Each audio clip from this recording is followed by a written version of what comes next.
গৌরী সীতানা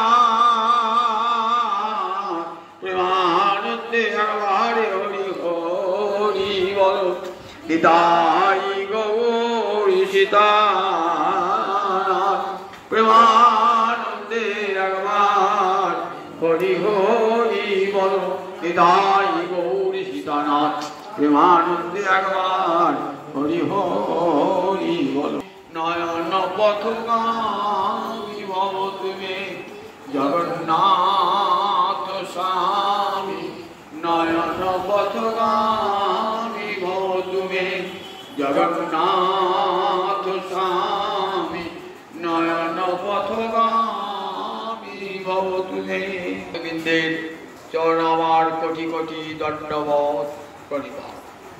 শ্রীমদ্ ভাগবতে একাদশ স্কন্ধে ভগবান উদ্ধবকে বলছে, উদ্ধবের জিজ্ঞাসার উত্তর। উদ্ধব বলছেন, গোবিন্দ তোমাকে পাওয়ার তো অনেক উপায়। কেউ বলেন জ্ঞানের দ্বারা তোমাকে পাওয়া যায়, কেউ বলে যাগযজ্ঞের দ্বারা তোমাকে পাওয়া যায়, কেউ বলেন যোগের দ্বারা পাওয়া যায়, আবার কেউ বলেন ভক্তির দ্বারা তোমাকে পাওয়া যায়।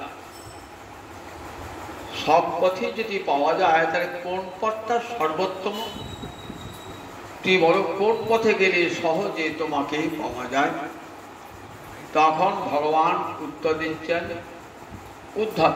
উদ্ধব কিন্তু জানেন সবই, কিন্তু উদ্ধবের এই জিজ্ঞাসাটা নিজের জন্য নয়, জগতের কোটি কোটি জীব কান পেতে শুনো ভগবানের মুখ থেকে ভগবান কি উপদেশটা দান করছে। ভগবান বলছেন, দেখো এতগুলো পথ আছে বটে, কিন্তু ন সাধয়তি মাং যোগা ন সাংখ্যং ধর্ম উদ্ধব ন সাধ্যায় তপস্ত্যাগ যথা ভক্তি মমর্জিতা। উর্জিতা ভক্তি অর্থাৎ প্রবলা ভক্তি আমাকে যেমন করে বশীভূত করতে পারে, ন সাধয়তি মাং যোগ। যোগও কিন্তু ভগবৎ প্রাপ্তির একটা উপায়। যোগ সাধনের দ্বারা যোগীরা কাকে পায়? পরমাত্মায় কৈবল্য লাভ করে। যোগীরা পরমাত্মাকে দর্শন করে তাদের কৈবল্য লাভ, কৈবল্য মুক্তি লাভ করে। ন সাধয়তি মাং যোগ, কিন্তু ভগবানকে বশীভূত করতে পারে না যোগ। ন সাধয়তি মাং যোগ ন সাংখ্যং, সাংখ্য মানে জ্ঞান। জ্ঞানীরা জ্ঞান সাধন করে সম দম তিতিক্ষা প্রতি এই সমস্ত জ্ঞানের যে অঙ্গগুলো, সেই অঙ্গগুলো সাধন করে মুক্তি পেতে পারে, ব্রহ্মানন্দ লাভ করতে পারে, কিন্তু আমাকে কোনোদিন বশীভূত করতে পারে না। ধর্ম যাগ যজ্ঞাদি করার ফলে উচ্চ লোকে যেতে পারে, স্বর্গলোক ব্রহ্মলোক চলে যাবে, কিন্তু আমাকে পাবে না, আমাকে বশীভূত করতে পারবে না। ন সাধ্যায়, বেদ পাঠ করলে চিত্ত শুদ্ধ হবে ঠিকই, কিন্তু আমাকে পাবে না। তপস্যা করলে মুক্তি হবে, কিন্তু আমাকে পাবে না। ত্যাগ ধর্ম দান ধর্ম করলে পুণ্য লাভ হবে, উচ্চ একে উঠবে, কিন্তু আমাকে পাবে না। ন সাধ্যায় তপস্ত্যাগ যথা ভক্তি মমর্জিতা। কিন্তু এই ভক্তি আমাকে ভক্তি করে, আমাকে শুধু পাইয়ে দেয় না, আমাকে বশীভূত করে নেয়। জগতে কোনো জ্ঞানী, কোনো যোগী, কোনো বেদ পাঠী, কোনো তপস্বী ভগবানকে বশীভূত করতে পারে না। আবার যোগী, জ্ঞানী, ধ্যানী এদের কাছে ভগবান সহজলভ্য নয়। কোটিতে গুটি হয়তো মুক্তি লাভ করলো, কিন্তু ভক্তিতে ভগবানের কাছে যেতে হবে না, ভগবান নিজেই আসবেন ভক্তের কাছে। শ্রীমদ্ ভাগবতের একটি কাহিনী দেখতে পাই যে ভগবান তখন লীলা প্রকট। ভগবান তখন দ্বারকায় লীলা করছেন, ব্রজলীলা শেষ হয়েছে, মথুরা লীলা শেষ হয়েছে, দ্বারকা লীলায় ভগবান প্রকট। মিথিলা যেখানে সীতা দেবী বাপের বাড়ি মিথিলা, সেই মিথিলায় দুজন ভক্ত আছে, একজন রাজা বহুলাস্য আর একজন সেই রাজ্যের প্রজা সুতদেব।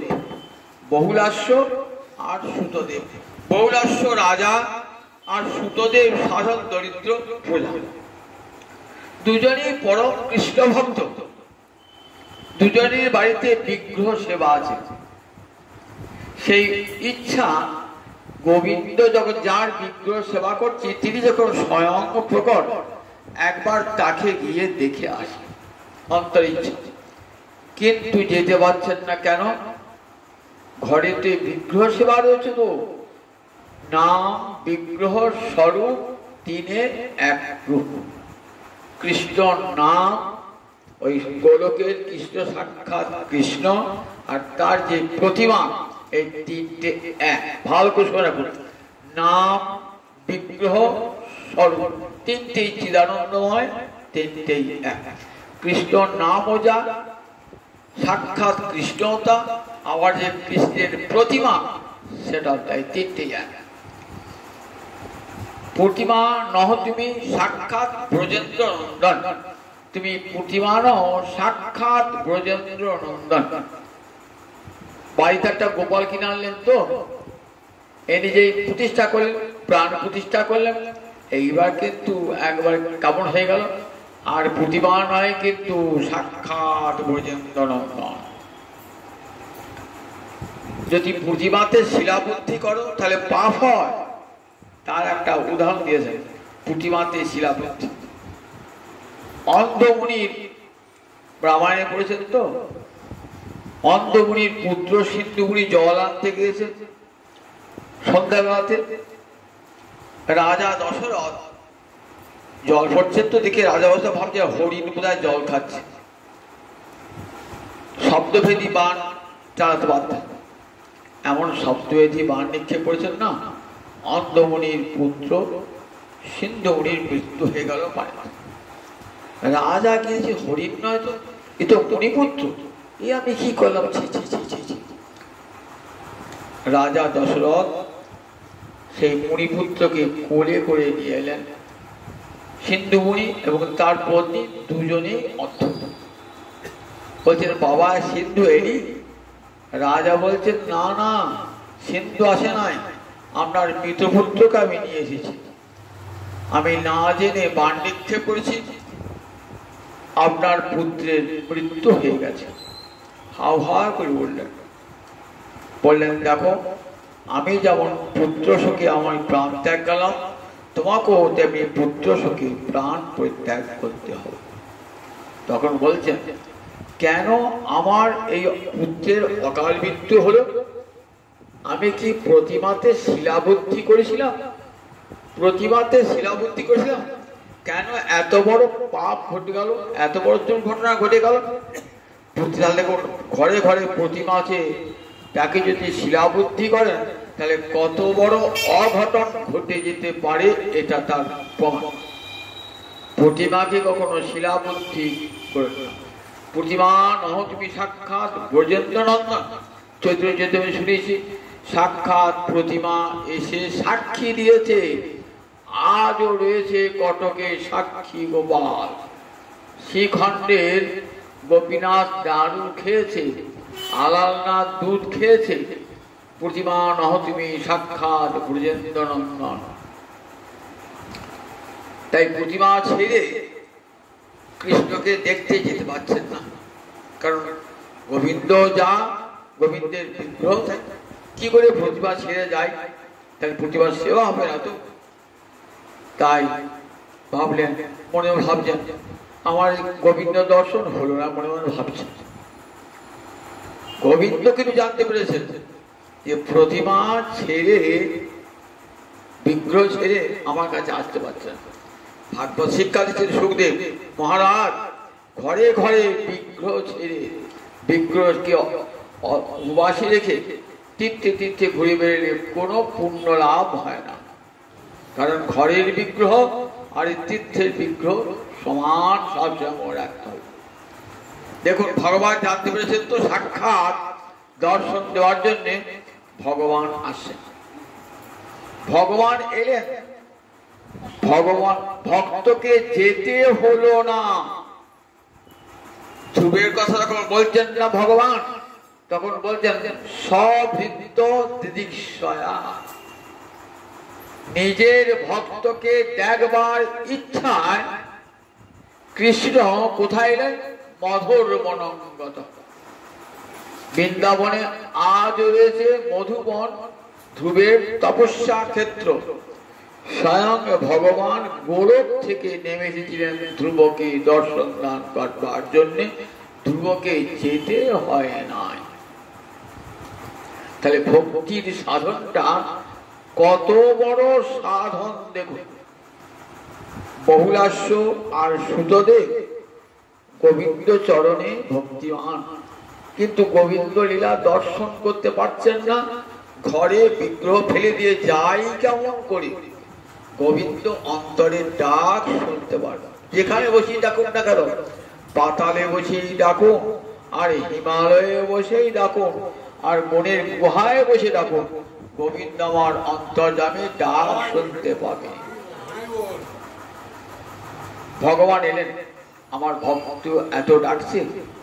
তা ভগবান যখন আসেন, ভগবান তো একা যান না, ভগবানের সঙ্গে যান ভগবানের পার্শ্বদেরা। রাজা গচ্ছতি ইতি পথ, যখন রাজা যায় তখন রাজার সঙ্গে তার মন্ত্রী, তার সচিব, বহু বহু বড় বড় রাজ কর্মচারী সঙ্গে যায়। আগে যায়, পিছে যায়, দুপাশে যায়। রাজা আসবার আগে আসে, সঙ্গে আসে, আবার রাজা চলে যাওয়ার পরও আসে। তাই শ্রী ভগবান যখন যান, সঙ্গে সঙ্গে তার পরিকরেরাও যান।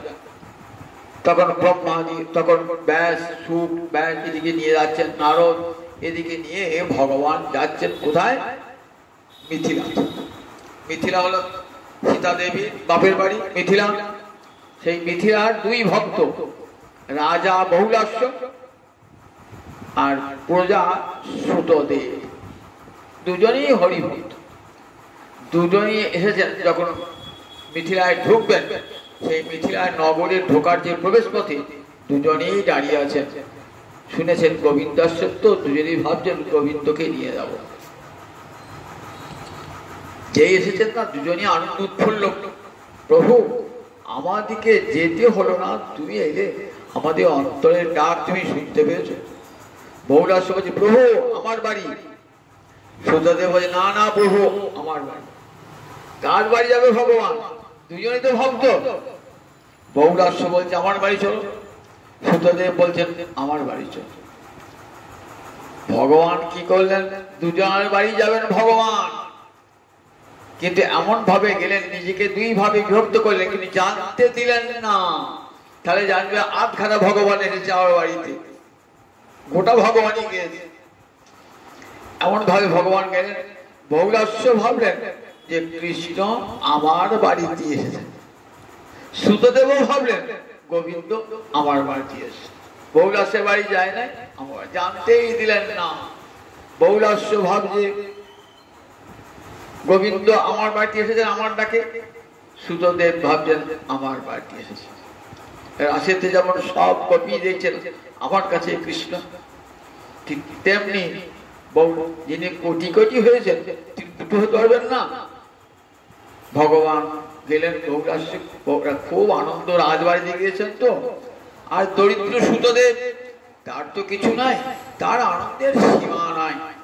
যে আমার মতন দরিদ্র হতভাগ্যের গৃহে তুমি এসেছে প্রভু, আমার তোমাকে বসতে দেওয়ার জায়গা পর্যন্ত নাই প্রভু, তাও তুমি এসেছো প্রভু, এত তোমার করুণা, আমি তো কিছুই করতে পারি না, তোমার এত করুণা। আনন্দে নাচছে সুতদেব, আনন্দে নাচছে। গোবিন্দ এসেছেন, আনন্দে নাচছে। সব পরিকর দিকে বসেছেন। আর গোবিন্দে কি করছেন? গোবিন্দকে একটু উত্তম আসনে বসিয়ে গোবিন্দের চরণ দুটি সম্বাহন করছেন। আর খুব আনন্দ আজকে যে আমার মতন গরিবের কুটিরে এসেছেন, আজ দ্বারকাধিপতি এসেছেন, আনন্দের সীমা নাই। ভগবান দেখছেন আমাকে যেমন করে সুতদেব আদর করছে, আমার ভক্তগণকে তেমন করে আদর করছে না। ভালো করে শুনুন, আমাকে যেমন আদর করছে আমার ভক্তগণকে কিন্তু তেমন আদর করছে না। তখন সুতদেব বলছেন, প্রভু কি করলে আপনাকে পাবো প্রভু, সেবা পাবো? তখন ভগবান সুতদেবকে উপদেশ দেবার ছলে বলছে, দেখো আমার সঙ্গে যারা এসেছেন না, এরা সব পতি পাবন, জগৎ পাবন, এদিকে দর্শন করলেই জীবের মুক্তি হয়ে যায়। শৈলী পশ্চাতে পাবন, দর্শনে পবিত্র করো এই তোমার গুণ। গঙ্গায় যেতে হবে, গঙ্গার জল স্পর্শ করতে হবে, তবে আপনি পবিত্র হবেন। আর দর্শনাথ এবং সাধব, সাধুকে যদি দর্শন করেন, সাধুকে যদি দর্শন করেন তাহলে আপনি সঙ্গে সঙ্গে পবিত্র। জীব পবিত্র, দর্শনে পবিত্র করো এই তোমার। সাধু দর্শন করলে জীব পবিত্র হয়ে যায়।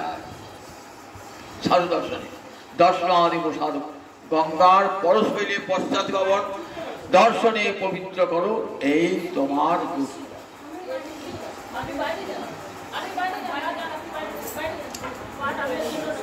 তোমার গুণ, দর্শনে পবিত্র করো এই তোমার গুণ।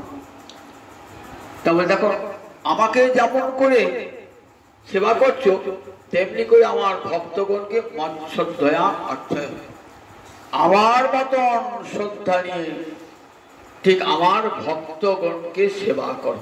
আমাকে যেমন সেবা করছো আমার ভক্তগণকে। সুখদেব বলছেন, দেখো জগতে সবাই ভগবানকে তো ভক্তি করে, কিন্তু কোথাও শুনেছ ভগবান ভক্তকে ভক্তি করে? ভগবান এখানে ভগবান একটা বিশেষণ দিলেন, ভগবান ভক্ত ভক্তিমান। জীব হয় কৃষ্ণ ভক্তিমান আর কৃষ্ণ হন ভক্ত ভক্তিমান। কৃষ্ণ ভক্তকে ভক্তি করেন। জগতে সবাই কৃষ্ণকে ভজে, আবার গোবিন্দ সকলকে যে যথামাং প্রবদন্তে তাং তথৈব ভজাম্যহম। আমার চরণে যারা প্রপন্ন হয় আমি তাদিকে ভজি। দেখেছেন তো কোথায় শুনেছি? ভজামি, আমি তাদিকে ভজি। আমাকে যেমন আমার ভক্তেরা ভজে, আমিও তেমনি আমার ভক্তগণকে ভজি। এর প্রমাণ শ্রীমদ ভাগবত দেখতে পাই। রাসেতে যখন গোবিন্দ অন্তর্ধান করেছেন না, গোপীরা তখন কৃষ্ণ পাওয়ার জন্য কি করছেন? যমুনা কূলে বসে গোপী গীতি গাইছেন। ভগবান ছুটে গিয়েছেন তো বলছেন, কোথায় ছিলে? তা বলছে, আমি তোমাদেরকে ভজন করছিলাম। তা ভজন করছিলে কোথায়? বুঝি লুকিয়ে লুকিয়ে। কেন সামনে ভজন হয় না? বললেন, সামনে থাকলে তো ভজন হবে না। কেন? সামনে থাকলে তোমরা কাঁদবে আমার জন্যে।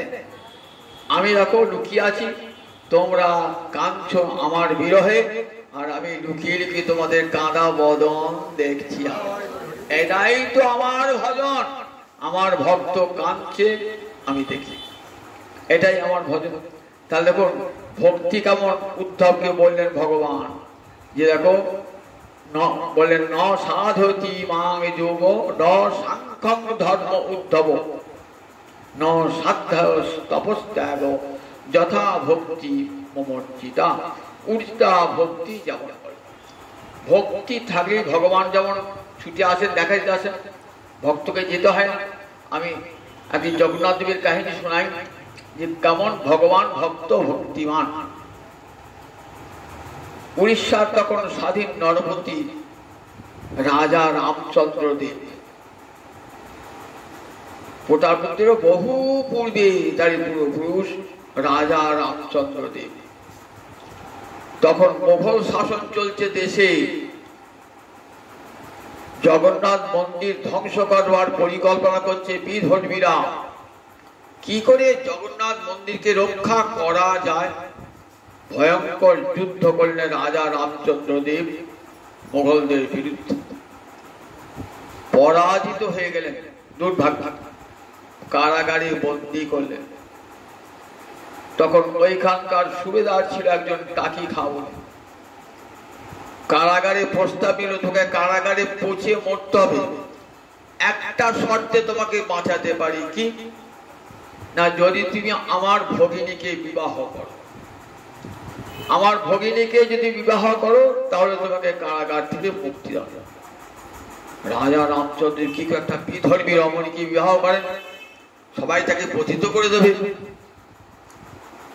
তখন বোনের নাম রিজিয়া, রিজিয়া একদিন এসেছে কারাগারে দেখা করতে, বলছেন রাজা তুমি সম্মত হয়ে যাও। রিজিয়ার মা হচ্ছেন হিন্দু রমণী, তাকেও জোর করে নিয়ে এসেছিলেন, বললেন জগন্নাথ আমাদেরও ঠাকুর, আমরাও চাই জগন্নাথকে রক্ষা করতে, তাই দেখো তুমি রাজা তুমি রাজি হয়ে যাও শুধু জগন্নাথের মন্দির রক্ষা করবার জন্য। আমি যদি রাজি আমি তো পতিত হয়ে যাব, আমি হিন্দুর ছেলে হয়ে যদি একটা অন্য ধর্মের রমণীকে বিবাহ করি আমাকে তো পতিত করে দেবে, আমাকে তার মন্দিরে ঢুকতেই দেবে না। মন্দিরে আমি রাজা হয়ে থাকি, রাজা হলো মন্দিরের পান্ডারা মন্দিরের পূজারীরা, আর আমাকে মন্দির পর্যন্ত যেতে দেবে না, আমি তো পতিত হয়ে যাব। রিজিয়া খুব ভালো মেয়ে, বলেন দেখো তুমি আমাকে বিবাহ করো কিন্তু আমার অঙ্গ স্পর্শ পর্যন্ত করতে হবে না, তুমি একবার স্ত্রী বলে স্বীকার করো, যদি জগন্নাথের মন্দিরকে রক্ষা করতে চাও। বাধ্য হয়ে রামচন্দ্রদেব কি করলেন, রিজিয়াকে পত্নী রূপে গ্রহণ করলেন, তার জন্য একটা আলাদা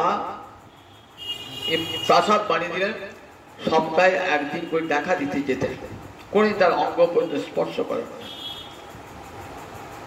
মন্দিরটা বাঁধুন। কিন্তু এদিকে মন্দিরের পান্ডারা মন্দিরের পুরোহিতরা রাজাকে বললেন এই মন্দিরের ত্রিসীমানার মধ্যে আপনি আসবেন না। রানীরা পালিয়ে গেলেন, বিধর্মী রমণীকে বিয়ে করেছেন, সুতরাং তুমি পতিত হয়ে গেছো, চলে গেলেন। এমনকি নিজের চাকর বাকর পর্যন্ত সবাই আত্মীয় স্বজন সব পরিত্যাগ করে রাজা একা হয়ে গেলেন।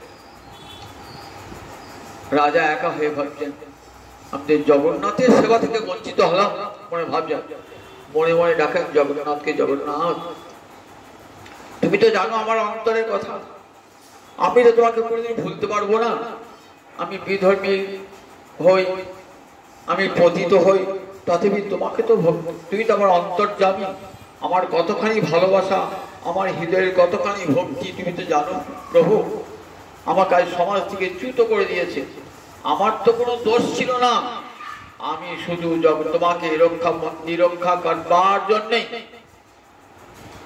আমি আজ কি বিধর্ম গ্রহণ ধর্মান্তরিত হয়েছি, আমায় তুমি ক্ষমা করো। জগন্নাথ দর্শন করেছেন তো জগন্নাথের প্রতি এত অসীম ভক্তি, অচলা ভক্তি, জগন্নাথকে ছেড়ে থাকতেও পারেন না, অথচ জগন্নাথ দেখতে পারেন না। তখন রাত্রি গভীর রাত্রে সবাই নিদ্রামগ্ন, সেই সময় ঘোড়ায় চড়ে রাজা আসেন, এসে কোথায় দাঁড়ান, বরদান নগরের বিশাল রাজপথ, রাজপথের সামনে বিশাল সিংহদ্বার, সেই সিংহদ্বারে বসে বসে কাঁদেন যে তোমার সেবা থেকে বঞ্চিত হলাম, তোমার দর্শনও পাবো না, আমি তো আজ পতিত হয়েছি প্রভু, দিন রাত কাঁদেন। জগন্নাথের মন গলে গেছেন, ভক্তিতে মন গলে যায় না, ভক্তিতে ভগবান তো দেখেন না কে কি জাত, কে পতিত কে অপতিত, জাতি ধর্ম নির্বিশেষে ভগবান সবারই। জগন্নাথ তিনি জগতের নাথ, তার কাছে হিন্দু মুসলমান খ্রিস্টান কোন বিচার নাই, তিনি সবার ঈশ্বর। তিনি তা প্রাণ গড়ে গেল, পুরোহিতরা শয়ন করে নিদ্রামগ্ন, গভীর জগন্নাথ আসছেন, এসে দেখা দিচ্ছেন রাজা রামচন্দ্রকে দেখা দিচ্ছে। পরের দিন সকালবেলাতে পুজোয় উঠেছেন, ভোর হবার আগে চলে যেতেন, দেখতেন সিংহদ্বারে এত ফুলের মালা, ফুল পড়ে আছে কেমন করি, কারণ যখন জগন্নাথকে শুয়ে যান না বড় সিংহার বেশ করেন, বড় সিংহার বেশ একটা দেখবো নানা রকম ফুলে মালাতে সাজিয়ে দিয়ে যান, বড় জগন্নাথ শুভ থেকে নাম বড় সিংহার, সব ফুলের মালা টালা পড়তে পড়তে পড়তে পড়তে সিংহদ্বার পর্যন্ত গিয়েছেন। তাহলে কি কেউ চুরি করে চোর ঢুকেছিল? বলে চোর ঢুকলে পারে তো জগন্নাথ এত অলঙ্কারে চুরি করতো? চোর তো নিশ্চয়ই নয়। দেখি আবার পরের দিন দেখছেন একই ঘটনা, তারপরের দিন একই ঘটনা। রাজাকে জানলেন, রাজা এমন ঘটনা ঘটছে কেন? বলে নিশ্চয়ই তোমাদের কোনো অপরাধ হয়েছে। কি অপরাধ হয়েছে?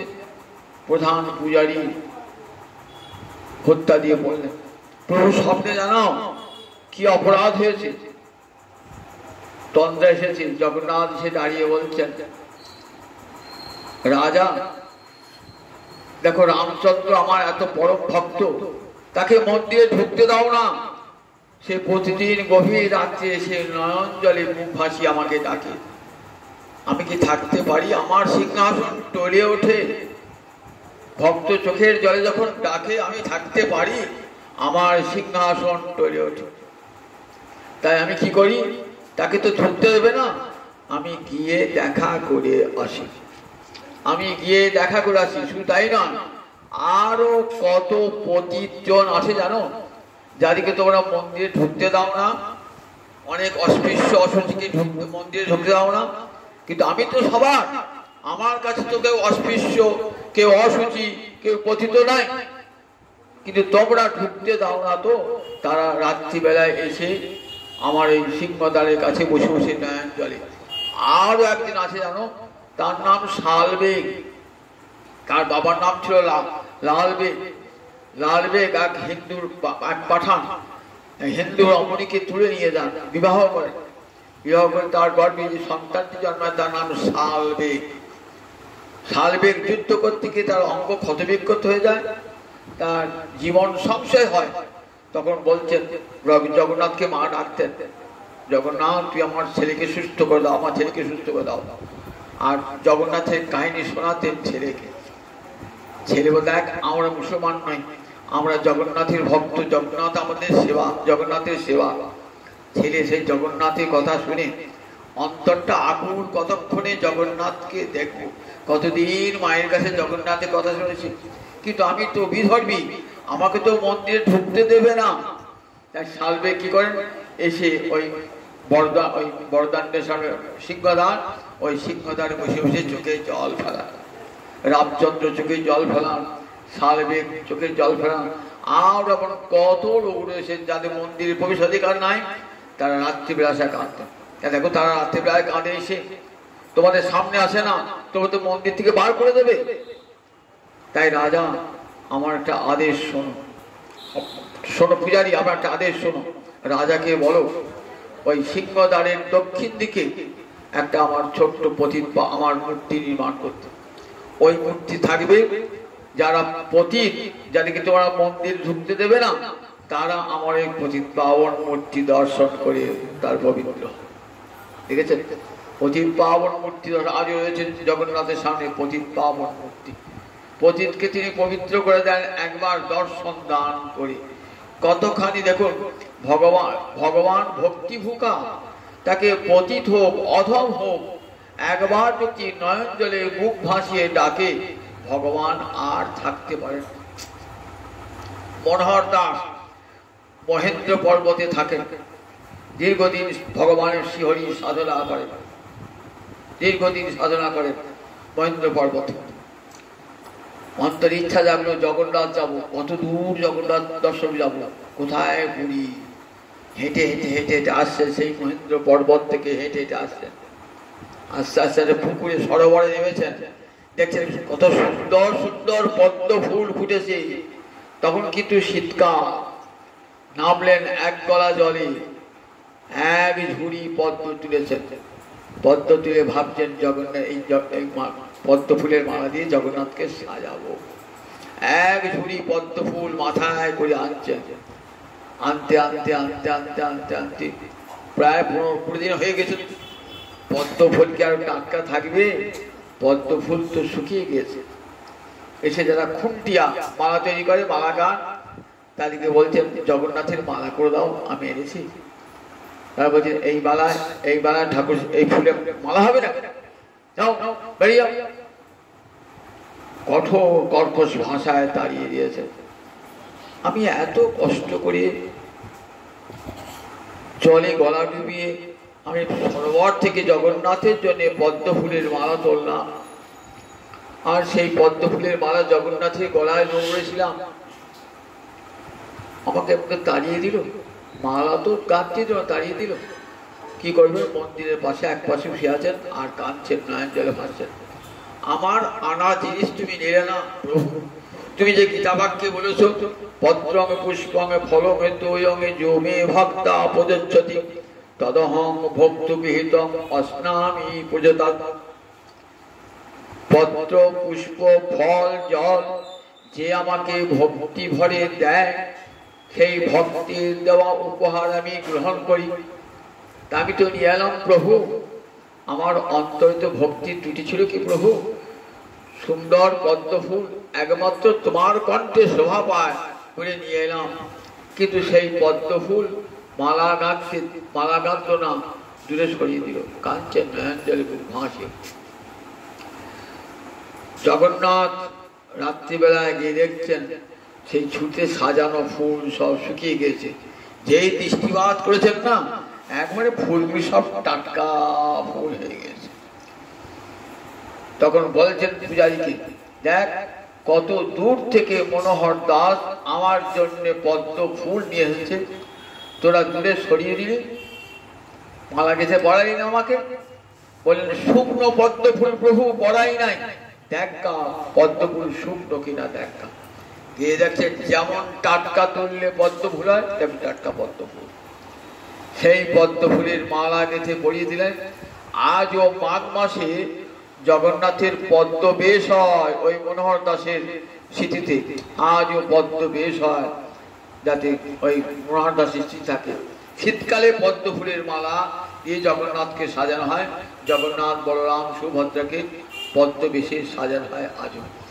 ভক্ত ফুকা ভগবান না, রঘুদাস পরম ভক্ত, রাম ভক্ত। রাম ভক্ত এসেছেন পুরীতে জগন্নাথ দর্শন করতে। জগন্নাথ দর্শন করলে সাক্ষাৎ মুক্তি হয়ে যায়, কিন্তু তিনি রাম ছাড়া কিছুই জানেন না। এসেছেন তো জগন্নাথ দর্শন করতে। আমার মহাপ্রভু যেমন কি দর্শন করতেন, ত্রিভঙ্গ ভুজে সব্যে বেনু শিরসি সিকি পুচ্ছং কোটি তটে দুকুলং নেত্রান্তে সহচর কটাক্ষঞ্চ বিরদতে সদা শ্রীমদ বৃন্দাবন বসতি লীলা পরিচয় জগন্নাথ স্বামী নয়ন পথগামী ভবতু মে। রাধা ভাবে ভাবিত হয়ে কি দেখতেন? দেখতেন জগন্নাথ যেন ত্রিভঙ্গ ভঙ্গীয় হয়ে যমুনার কূলে নিপহমূলে মোহন মুরলী হাতে নিয়ে দাঁড়িয়ে রয়েছে। ভুজে সত্যে বেনু, বাম হাতে বাঁশি, শিরসি সিকি পুচ্ছং, আর মাথায় ময়ূরের পাখা, কোটি তটে দুকুলং পরিধানে পীতবসন, নেত্রান্তে সহচর কটাক্ষঞ্চ, নয়নখানি বাঁকিয়ে রাধানীকে দেখছেন। নেত্রান্তে সহচর কটাক্ষঞ্চ সদা শ্রীমদ বৃন্দাবন বসতি লীলা পরিচয়। সব সময় বৃন্দাবনে তার লীলা করছেন, এইটার পরিচয়। সেই জগন্নাথ স্বামী আমার নয়ন গোচর। ঠিক তেমনি এসে দেখছেন রাম ভক্ত তো এসে কি দেখছেন, বলদেব জগন্নাথ সুভদ্রা দর্শন করতেন না, দেখতেন রাম লক্ষ্মণ সীতা, দেখতেন তীর্থ হয়ে দাঁড়িয়ে আছেন রামচন্দ্র, দাঁড়িয়ে আছেন, পশ্চাতে সীতা দেবী রয়েছেন, তার পশ্চাতে লক্ষ্মণ রয়েছেন। এই মূর্তি দর্শন হতো। তিনি একটি মালা গেঁথে, সুন্দর ফুলের মালা গেঁথে এনেছেন, কিন্তু মালাটি গলার বাসনার সুতো দিয়ে তৈরি করা। তখনকার দিনে মন্দিরের নিয়ম ছিল বাইরে কোনো জিনিস দিয়ে মালা গাঁথা নেওয়া হবে না।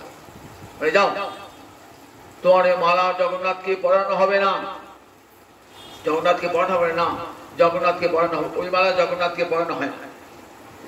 পালিয়ে গেলেন জগন্নাথকে পরানোর মালা। তুই বসে কাঁদছেন, তোমার জন্য মালা করে আনলাম প্রভু, তুমি নিলে না মালা। মালা আমার জীবনটাই ব্যর্থ ভাবছে।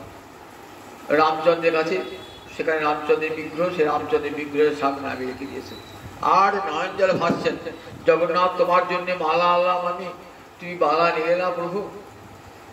রাত্রিবেলাতে পান্ডাকে স্বপ্ন দিচ্ছেন, প্রধান পান্ডাকে, দেখ রঘু জানিস রঘু আমার কেমন ভক্ত, সারাটা জীবনও আমার জন্য দিয়ে দিয়েছে, আমাকে ছাড়া আর কিছুই জানে না, রাম রাম রাম রাম এই তার জীবনে একমাত্র উপাস্য, এছাড়া তার জীবনে একটাই তার ভূত। আর সে এমন সুন্দর করে মালা গেঁথে আনলো, আর সেই মালা নিলাম, যাও রঘু দেখ খায় নাই, মালা নেয় নাই বলে রঘু উপবাসে পড়ে আছে, উপবাসে। আমার মালা প্রভু নিল না, তাই রঘু উপবাসে পড়ে আছে। গিয়ে দেখছেন একটু দূরে সেখানে রামচন্দ্রের কাছে রামচন্দ্রের বিগ্রহ, আর রামচন্দ্রের চরণের কাছে মালা। গিয়ে কি করলেন, গিয়ে তখন দেখছে রঘু রঘু কি হলো, তুমি ফুলের মালা দাও, তোমার ফুলের মালা দাও। জগন্নাথ তোমার ফুলের মালা পরতে চেয়েছে, ফুলের মালা নিয়ে এলেন। রঘুনাথের কি আনন্দ, রঘুর কি আনন্দ, আমার ফুলের মালা জগন্নাথের গলে শোভা পাচ্ছি। ওই পুরীতেই থেকে গেলেন, রাম সেবাও করেন, আবার জগন্নাথ জানেন রাম আর জগন্নাথ অভিন্ন, এইবারে শিখেছেন পুরীতে। এমনি করতে করতে অনেকটা বয়স হয়েছে, বৃদ্ধ হয়েছেন, বৃদ্ধ হয়ে অসুস্থ হয়ে পড়েছেন, বিছানায় অসুস্থ হয়ে পড়ে আছেন।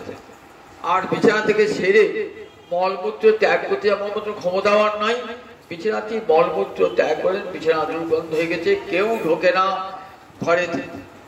মনে মনে ভাবছেন যে আহা জগন্নাথ, তোমার দর্শন তো আমি উঠতেই পারি না, তোমাকে দর্শনও করতে পারি না, তোমাকে না দেখে আমি থাকতে পারি না, তোমাকে দর্শন আমি করতে পারি না। জগন্নাথ কি করবো, খুব কাঁদেন, তোমাকে দেখতে না পেয়ে আমার মন বড় খারাপ প্রভু, আমি তো বিয়ে থেকে শয্যাশায়ী, উঠতে পারি না, সেবা করবার কেউ নাই। রঘু দেখছি একটা ছোট্ট ছেলে কোত্থেকে এসেছে, এসে কি করছে, মলমূত্র সব পরিষ্কার করেছে, ঘরে সুন্দর সুগন্ধি দিয়ে চন্দন মাখিয়ে দিয়েছেন, গায়েতে সুগন্ধ উঠছে। ভাবছেন কোথা থেকে এলো ছেলেটা, খুব সেবা করছে, পরিচয় দেয় না, অথচ সেবা করে যাচ্ছে। ভাবছেন কার সেবা নেবো, তুমি কে আমাকে সেবা করতে এলি, তোর সঙ্গে তো আমার কোনো পরিচয়ও নাই, তোকে তো আমি কোনোদিন চিনিও না, তুই সেবা করতে এলি কে, জানবে আমি কে। দেখছেন জগন্নাথ মূর্তিতে, এই দেখ আমি জগন্নাথ। বললেন প্রভু তুমি এমন হীন সেবা করতে এলে, এমন হীন সেবা, আমার মলমূত্র পরিষ্কার করতে এলে প্রভু, এমন হীন সেবা। প্রভু আমার রোগটা সারিয়ে দাও, এটাই তো বড় কৃপা হবে, আমার সেবা করতে হবে না, আমি তোমার সেবা করবো প্রভু, তুমি আমার সেবা করতে প্রভু, আমি তোমার সেবা করব, তুমি রোগটা সারিয়ে দাও।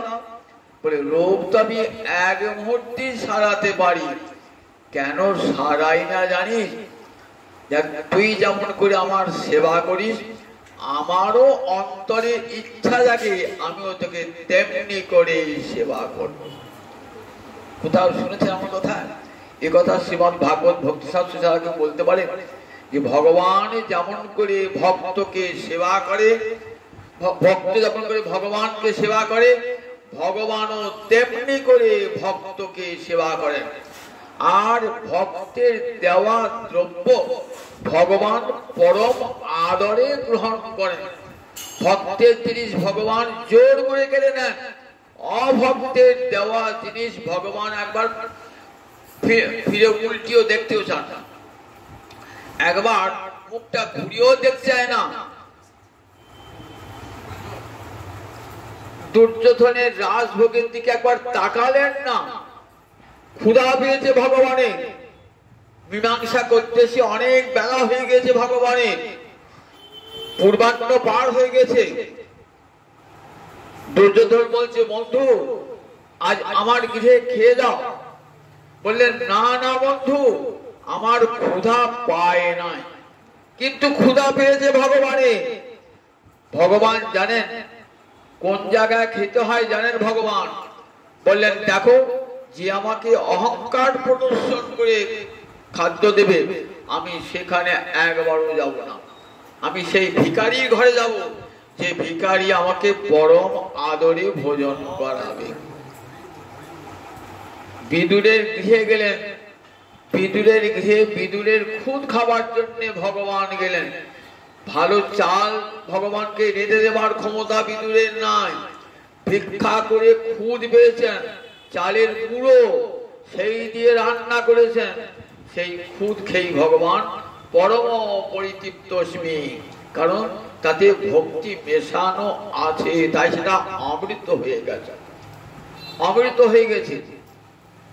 সুদামার সামান্য চিড়ে, পরের বাড়ি থেকে চেয়ে আনা চিড়ে, সেই চেয়ে আনা চিড়ে কিমিদম কিমিদম ইতি, কি এনেছো বলে স্বয়ং এব যাহার হরণ করলেন ভগবান। ভক্তের জিনিস আমি চুরি করে খাওয়াই।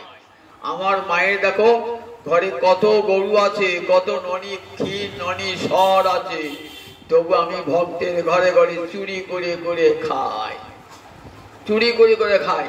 আমার একটা আনন্দ হয় বড়, ভক্ত চিত্তে আনন্দ। ব্রজের মায়েরা নালিশ করতে পারে, কিন্তু মরে ভাবেন এসে খেয়ে যাস, ননি রাখলাম এসে খেয়ে যাস। যদি না আসে আজ এলি না কেন, আবার খেলে পরে রাগ করবে, আবার না এলেও রাগ করবে, কেন এলো না আজ নন্দন কেন এলো না। দেখেছেন তো এত ভালোবাসে, সেই ভালোবাসা খাবার জন্য ননি ঘরে ঘরে আমি জানো চুরি করে খাই। তাই ভক্তের জিনিস আমি চুরি করে খাই, আর অভক্ত জিনিস দিলেও আমি খাই। বিদুর, সেই বিদুর আবার এসেছেন যখন জগন্নাথ মূর্তিতে ভগবান আবির্ভূত হয়েছেন না, বিদুরও আগে দরিদ্র ব্রাহ্মণ বেশে এসেছেন। এসে কি করেন, একটু দূরে জগন্নাথ মন্দির একটু দূরে কি করেছেন, একটি ছোট্ট কুড়ে বানিয়ে সেখানে থাকেন তুলসী তলায়। কি করেন, জগন্নাথের জন্য 3টি করে, জগন্নাথ বলরাম সুভদ্রা 3টি করে পিঠে বানিয়ে খেতেন। তো জগন্নাথ যখন ভোগ লাগানো হয় কি নিয়ম আছে, ভোগটা মন্দিরে নিয়ে যাওয়া হয় না, ভোগ মন্দিরে নিয়ে যাওয়া হয় না, ওই যেখানে ভোগ হয় সেখানে ভোগ থাকে। তাহলে কি করে নিবেদন করে, আমরা যেমন ঠাকুরের সামনে ভোগ নামিয়ে নিবেদন করি, তো জগন্নাথের মন্দির ওইভাবে ভোগ নিবেদন হয় না। জগন্নাথ যেখানে আছে সেখানে ভোগ নিয়ে যায় না, যেখানে ভোগ রান্না ভোগ মন্দির সেইখানে কি করেন না, সেইখানে ওই হাতের তালটি জল নেন, পুরীর দেখবে যে নিবেদন করবেন না, দেখবেন ওই জলেতে জগন্নাথের ছায়া প্রতিবিম্ব দেখা যাচ্ছে কিনা। যদি প্রতিবিম্ব দেখা যায় জানতে জগন্নাথের ভোগ, সেই জলটা ছিটে জগন্নাথ খাওয়া হয়ে যায়। তা ভাবছেন যে কদিন তো দেখছি কিছুতেই জগন্নাথের মূর্তি ভেসে উঠছে না জলেতে, একদিন গেল, 2 দিন গেল, 3 দিন গেল। এই রহস্য জানতে হবে তো, কোথায় যায় জগন্নাথের মধ্যাহ্নকালে, কোথায় যায় দেখছেন, কোথায় গিয়েছে দেখছেন, পিছনে পিছনে যাচ্ছেন ভক্ত, কোথায় গেল কোথায় গেল দেখছেন। একটা কুড়ে ঘরে ঢুকলো বলরাম সুভদ্রা জগন্নাথ, সেখানে 3টে পিঠে খাবার হয়ে গেলেন। দেখছেন 3টে পিঠে তৈরি করে গেছে, একটি বলরামের জন্য, একটি সুভদ্রার জন্য, এক জগন্নাথের জন্য। বললেন ও এই জন্য, ঠিক আছে। বললেন দেখে দেখলেন বিদু এসেছেন দরিদ্র ব্রাহ্মণ বেশে, সেই থেকে নিয়ে হলো দেখো প্রতিদিন ভোগের শেষে 3টে করে পিঠে দিতে হবে, পিঠে ভগবান দিতে হবে। তারপরে বিদুরে খুঁজে গেলেন রাজা, আর বিদুরকে দেখতে পেলেন না। পরবর্তীকালে সেখানে অন্য লোক থাকতেন। তাহলে বিদুরের পিঠে খাবার লোভে জগন্নাথ তার 56 ভোগ ফেলে দিয়ে চলে যেতেন বিদুরের পিঠে খাবার লোভে। এতখানি কর্মাবাই থাকতেন পরম হরিভক্ত, জগন্নাথে গেলেন অনেক তীর্থযাত্রীর সঙ্গে, আর ফিরে এলেন না। জগন্নাথকে দেখে এমন ভালোবেসে ফেললেন, একেবারে বাৎসল্য স্নেহে, জগন্নাথ আমার ছেলে, এইখানে থেকে আমি ছেলেকে খাওয়াবো। কি করেন, অত আচার বিচার নাই, তার মন্ত্রফন্ত্র জানেন না, আচার বিচারও নাই। কি করেন, ছেলে মা যেমন ছেলেকে খাওয়ায়, আচার বিচার খাওয়া কি খায়। কি করেন, খিচুড়ি রান্না করেন আর জগন্নাথ এসে খেয়ে খেয়ে যায়, খিচুড়ি রান্না করেন জগন্নাথ এসে খেয়ে খেয়ে যায়। একদিন একটা সাধু বাবা দেখছি যে কর্মাবাই খিচুড়ি তৈরি করছে, কিন্তু কাপড় ছাড়ে নাই, চান করে নাই, উনুনটা নিভয়ে নাই। বলছে মা এমন করে ভগবানের ভোগ দিও না, এমন করে ভগবানের ভোগ দিতে নাই। স্নান করবে, স্নান করে ওই উনুনটা নিভবে, তারপরে সুন্দর করে হাঁড়ি কড়াই মাজবে, তারপরে তাতে ভগবানের ভোগ চড়াবে, নিজে স্নান করে এসে। তারপরে মন্ত্রপুত করে নিবেদন করবে। ওই বাবা আমি তো জানি না। বেশ বাবা, আপনি যখন বলছেন তাই হবে। এইবারে এসেছে শুনে সাধু বাবা কি উপদেশ দিচ্ছে। জগন্নাথ এসে অলক্ষে এসেছে, অলক্ষে যেখানে সাধু বাবাটাকে উপদেশ দিচ্ছে, সাধু বাবা কর্তব্য দিচ্ছে, ভগবান তাকিয়ে আছে। এলেন তখন দেখছি চানই করেন নাই, কর বাবাই চানই করেন, মা করে চান করেন। আবার একটু বাদে ঘুরে এলেন, ঘুরে এসে দেখছেন তখন উনুন পরিষ্কার হয় না। আবার একটু বাদে এসে দেখছেন বাসন মাজছে। আবার একটু বাদে এসে দেখছেন তখন উনুনে খিচুড়ি জ্বলিয়েছে। এইবার তাড়াতাড়ি দাও, ক্ষুধা পেয়েছে, ক্ষুধা পেয়েছে। তখন ওই সামান্য খিচুড়ি খেয়ে মুখে খিচুড়ি লেগেছে, ওদিকে মন্দিরে ঘন্টা বাজছে, ছুটে যাচ্ছে, গিয়ে সিংহাসনে বসেছে। ঠাকুর তো মুখে খিচুড়ি কেন? তা বলছে মুখে খিচুড়ি কেন জানিস? ওই কর্মাবাইয়ের খিচুড়ি আমি খেয়ে এলাম, জানিস একটা সাধু বাবা ওই দেরি করে দিয়েছে, তার দেরি আমার অনেক আগে খাওয়া হয়ে যায়।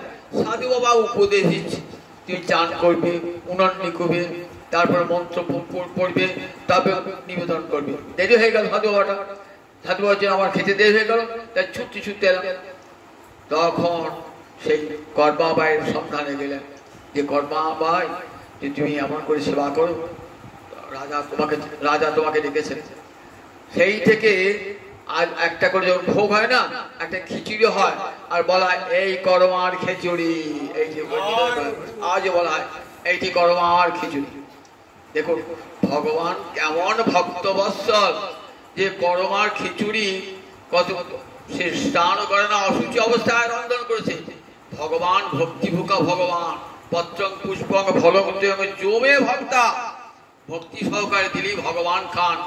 মন্ত্রপুত করতে হয় না, ছয় মন্ত্র জানে, মন্ত্র বলতে হয় না, মন্ত্র না, ভগবান মন্ত্রের বশীভূত না।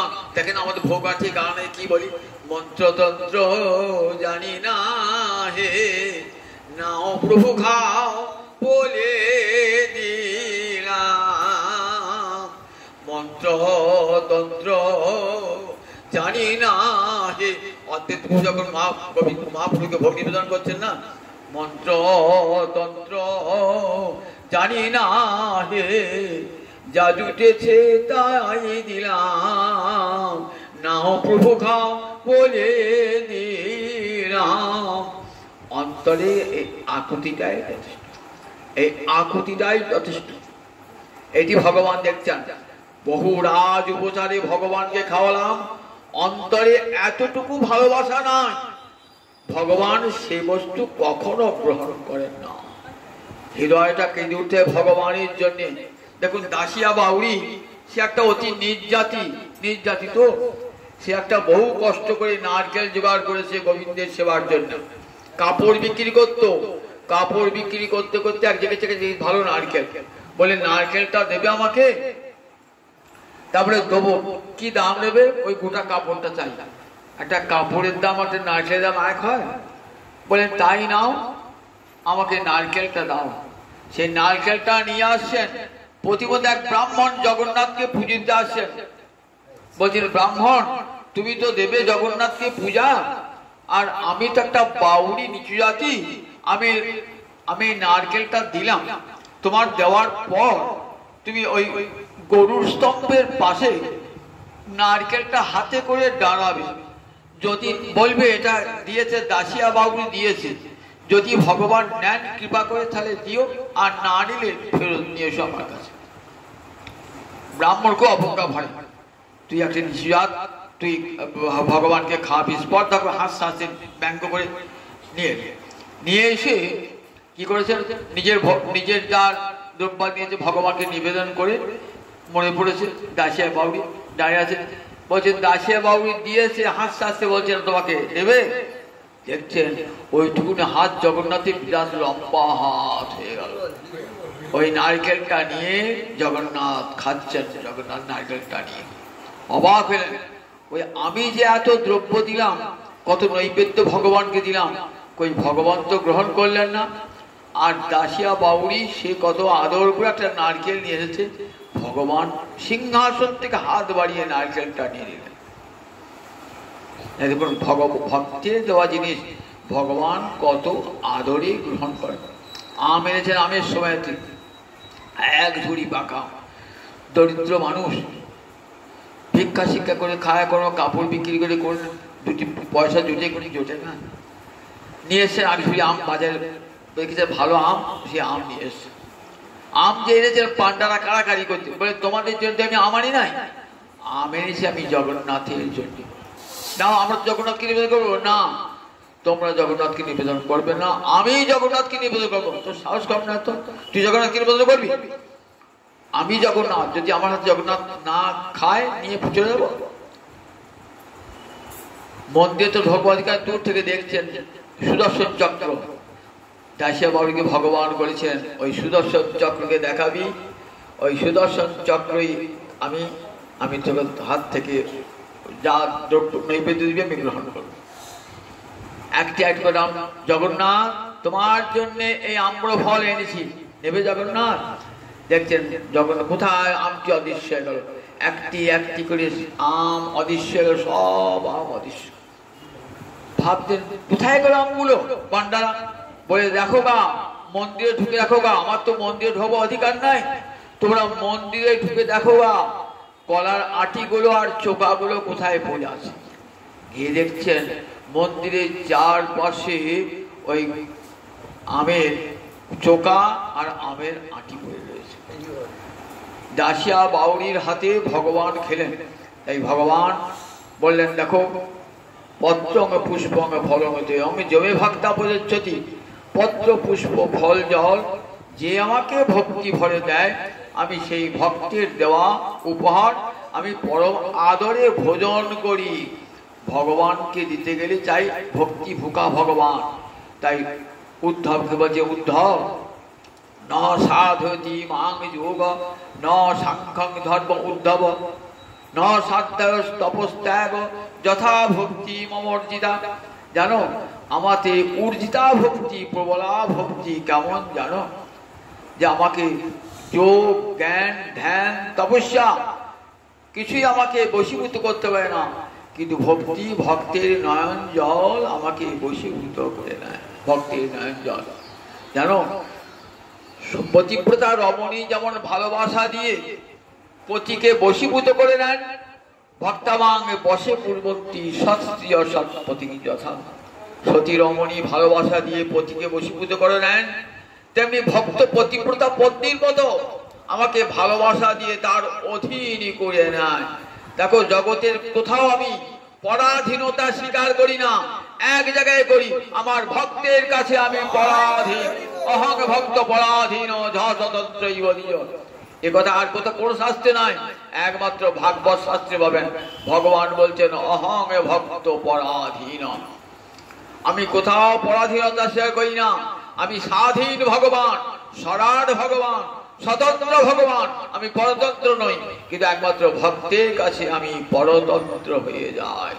দুর্বাসা তোমার যতই শক্তি থাক তপস্যার, ভক্তের ভক্তির কাছে তোমার শক্তি তুচ্ছাতি তুচ্ছ। তপস্যাও কাজে লাগবে না, তোমার ধ্যানও কাজে লাগবে না, তোমার বেদ পাঠও কাজে লাগবে না, ভক্তের ভক্তির কাছে সব তুচ্ছ হয়ে যায়। শ্রীমদ্ ভাগবত দেখেছে এই ভক্তি আমার মহাপ্রভুর করুণার দান। মহাপ্রভু অনার্পিত চলে গেছি রাতে করুণায়া পথেন কালো। এই হরি ভক্তি দান করবার জন্য আমার মহাপ্রভুর ওহে কলির জীব ভগবানকে ভালোবাসো। কেমন করে? ভক্তি দিয়ে ভালোবাসো। ভক্তি শাস্ত্র কোন ধর্ম করতে হবে না, একবার ভাগবতের আসরে গিয়ে কানটি দাও, আর ভক্তের তোমাকে যারা ভক্তি করে, ভগবান আমাকে যারা ভক্তি করে তাদের সঙ্গ লাভ করো, ভক্তের সঙ্গ লাভ করো, আপনা আপনি ভক্তি লাভ হবে। দেখেন না কারো অগ্নিমান্দ রোগ হয়েছে, ক্ষুধা মান্দ রোগ হয়েছে, কিছুদিন সারছেন ওষুধ খেয়েও, তখন গ্রামে একের টোটকা চিকিৎসা ছিল, বলতে এই তোর রোগটা সেরে যাবে, ওই দেখ যে লোকটা হাম করে খায় না ওর কাছে পাশে বসবি, একদিন দুদিন তিন দিন দেখবি, দেখি তোরও খেতে লোভ লাগবে। ঠিক তেমনি ভক্তের কাছে যাও, ভক্ত কেমন করে নয়ন জলে বুক ভাসিয়ে ভগবানকে ভজছে, কাছে বসুকা। এই কাছে বসলে তাদের অঙ্গের বাতাস যদি গায়ে লাগে না, তোমারও হৃদয়ের পরিবর্তন হয়ে যাবে। তাই ভক্ত সঙ্গে বসে বসে হরি কথা শোনো। কলিযুগে আর অন্য কোনো ধর্ম নয়, হরে কৃষ্ণ কৃষ্ণ কৃষ্ণ হরে হরে, হরে রাম রাম রাম হরে হরে। এই মহানাম কলির মুক্তির মন্ত্র, এই মন্ত্র জপ করো আর ভক্তের সঙ্গ করো, আর ভগবান শ্রীহরির চরণে যেন অচলা ভক্তি লাভ হয় এই প্রার্থনা করো। নবই যাচে রাজ্যং ন চ কানক মাণিক্য বিহ, ন যাচে অহং রম্যাং সকল জন কাম্যাং বড়বধূ, সদা কালে কালে প্রমথ পতিনা গীত চরিত জগন্নাথ স্বামী নয়ন পথগামী ভব তুমি, জগন্নাথ স্বামী নয়ন পথগামী ভব তুমি, জগন্নাথ স্বামী নয়ন পথগামী ভব তুমি।